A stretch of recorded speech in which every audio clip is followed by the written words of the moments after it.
All right, welcome back into Sports Drive, everybody. Joining us now, Mike Roden from TPSN. And Mike, we're once again talking about the broadcast schedules coming up. I know that, we just talked to Hart about he's starting to cover soccer a little bit tonight. And I wanted to ask you, about, I know you mentioned you guys have some plans to cover soccer coming up soon as well. Yeah, absolutely. We started our soccer coverage last year. Was the first time we kind of made the decision to stream some soccer games, and it went over great. We had a lot of fan interest from that, and so we're very excited of how that turned out. Of course, we've got some great teams locally, and it doesn't hurt. In particular, last year we had ranked teams in Amarillo High girls, Amarillo High boys, and of course the Palo Duro boys as well.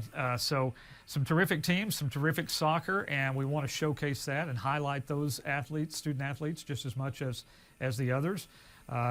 So we're going to be doing more this year.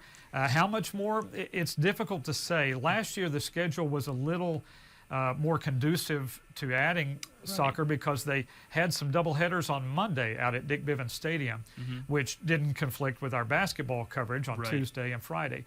Now that's also the same days, for basketball, and soccer plays on Tuesdays and Fridays as well. So, we'll be stretched a little thinner, but we're going to get some live streams of Amarillo ISD and even some for Canyon ISD this year as well. We didn't do CISD last season. It was only the Monday doubleheaders at Dick Bivens for Amarillo ISD, but we're going to get some of those Canyon ISD teams in there this season as well. So I've been looking at the schedule, trying to pick and choose good matchups and try to get everybody covered. And we'll have a very nice, I think, nice looking schedule of soccer that will get underway right around the 1st of February, first week of February, because that's really when teams kind of settle into things. Right now, a lot of these early season games and tournaments are not local. They're in other parts of the state because it's warmer down there, so or that just happens to work out that way. But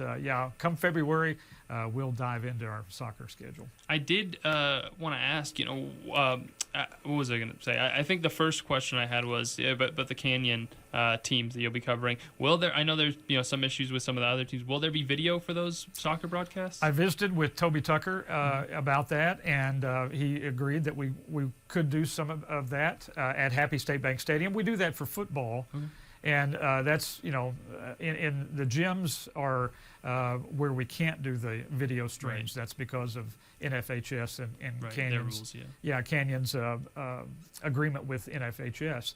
So they own the rights to the gymnasiums and their live streams. But we will be able to do some, like we do for football at the football stadium when they play. And not all of Canyon ISD games, soccer games, are at Happy State Bank. I didn't realize that till I got to looking at the schedules. Many of them are at the high schools, and then kind of select games, they kind of rotate it between the three schools. Boys and girls teams are at Happy State Bank Stadium. So, we'll have a few from there as well, featuring Canyon High, Randall, and West Plains teams. And you mentioned it a little bit earlier. What is the reason why they changed that schedule when they had it last year where they would fall on different days than basketball, and now they change it so that it falls on the same dates? Well, the majority of the games last season were on Tuesday and Friday, but for some reason, and I really don't remember what the reason was, or if there was a reason even, but they had a succession of 4 straight Mondays where it just happened to be doubleheaders out at Dick Bivens Stadium. Unfortunately, this time around, we only get a couple of Mondays, and then we also have a couple of matches that are on Saturday as well that involve Amarillo ISD, or actually it may be some CISD teams as well. So it just varies. I don't know exactly what the reasons are. Smarter people than me make up those schedules, so I just go with what we've been dealt, and unfortunately it's not quite as conducive this year, but hey, whether it's Tuesday or Friday or a Monday or whenever, we're going to have some soccer live stream. All right, absolutely. And Mike, I did want to ask you about a few of the games tonight. One of the bigger ones I think that people are kind of excited for tonight will be Bushland and Caprock. It should be kind of pretty competitive game. Bushland's a really good basketball team. They got a lot of really good players. on that team, and a lot of really athletic players. I remember going out to one of their first games I covered, and I think it started with 3 straight dunks from both of the teams, right, and everything like that. So between Bushland and Caprock, I think you talk about one of the better teams in the lower class, and then Caprock in 5A. I think it could be a pretty competitive one tonight. Well, hopefully so. I don't know a whole lot really about either of those teams. Bushland's traditionally strong, though, and would expect them to be. Seems like in everything. I know it. We say that a lot, don't we? And then Caprock boys they've had some ups and downs through the course of the season, trying to kind of find their team chemistry, find who they want. And a lot of young players. Young players. Well. But if they're like they were last year, Caprock had some very athletic players as well. So they'll be fun to watch and probably be, continuing to try to improve. So, yeah, I would think that would be a good matchup. Yeah, it'll probably be a pretty up and down game. And, another player from Bushland that's kind of really stood out when I've gone out there has been Cole Purcell, who is the guard out there, a really great shooter. And he's a senior out there at Bushland. I think the last game I went to, he must have had 4 or 5 3-pointers really? Against I want to say it was Stratford, if I remember right, but it might have been the game I went to after they played Stratford. But he's played really, really well for them this season. A great job running the offense and just being an outlet for a lot of those guys. They've just a really soundly built team in terms of the size, that they have down low, and the guard play from Purcell. So it's just really interesting to see how that team plays together. And it seems like they're a little rough around the edges right now, but if they can kind of figure that out and continue to gel over the course of the season, they have the right pieces in place. And I think that's the most important thing you look for in high school. If you have that height mixed with the skill outside, that's really all you need, as long as you can figure it out from there. Well, and that's what these, games before district are all about, is finding, yourself and getting the kinks worked out and getting ready for district. So a lot of teams in that same boat.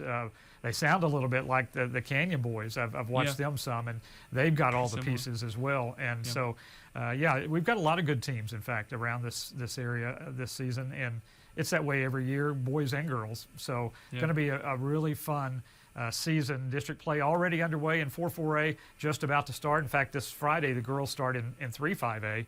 So looking forward to that. Yeah, it'll be one of the most exciting games, I think, tonight in high school basketball. If people want to go out to Bushland, it should be very, very competitive, I think, between those two teams, and probably the biggest test that Bushland will have faced so far this season. Well, and you mentioned Clarendon. I got a little chance to watch them down in Canyon recently, and Jamari Davis, man, he's a great athlete. And he and Lamont Nickelberry from Childress were really fun to watch.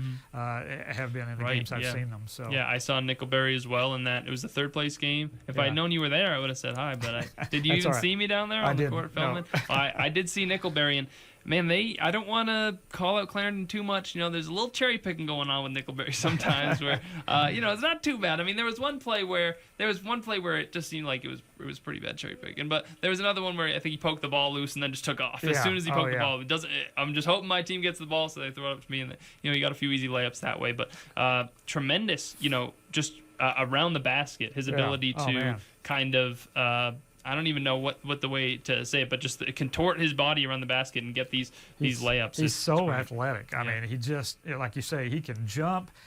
He's just a great physical athlete, and he and Jamari Davis, some of those others are really fun to watch. Yeah, and then the freshman Laura on West Plains, he's going to be another fun one to check Absolutely. out. All right, Mike, thank you so much for joining us. We really appreciate it. Once again, Mike Roden on TPSN. Friday, check out the broadcast, Canyon Randall Audio, and then the video broadcasts on Friday. Tascosa girls in Plainview in the district opener. Okay, awesome. Thanks so much, Mike. We appreciate it. We'll be right back to close things out on Sports Drive after the break.